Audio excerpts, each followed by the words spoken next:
আসসালামু আলাইকুম রহমতুল্লাহ বরকাত।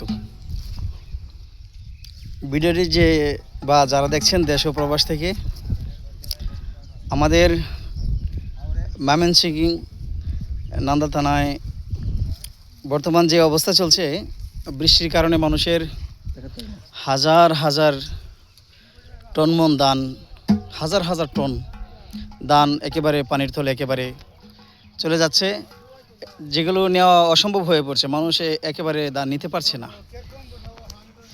এই যে পানির নিচে অনেক জমিন চলে গেছে, একবারে বিল, খুব বেহাল দশা, ধানগুলো কাটা যাচ্ছে না। যে বিলেতে টনকে টন, হাজার হাজার টন ধান হয়, সেই বিলগুলোতে পানি হওয়ার কারণে খুবই বেহাল দশা কৃষকদের। আল্লাহ রাব্বুল আলামিন যেন পানির নিষ্কাশনের ব্যবস্থা করে দেয়। এই যে অনেকে ধান কাটতেছে, কি অবস্থা! এটা তো স্যাম্পল উপরে আছে, যার কারণে ধানের শুধু ধান যেগুলো আছে শীষ, সেগুলো নিতে পারতেছে। আর নিচে আরটু নিচে যে সমস্ত জমিন, সেই জমিনগুলো একেবারে নেওয়া অসম্ভব। বিলকে বিল যেগুলো নষ্ট হয়ে যাচ্ছে।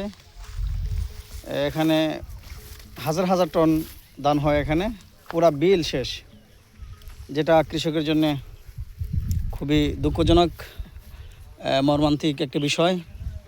দেশ ও প্রবাসী যারা আছেন, সকলের কাছে দোয়া কামনা করি যেন কৃষকদের এই ধান পাখা যে বিষয়টা হয়, ধানগুলো পেকে গেছে কিন্তু নেওয়ার মতো কোনো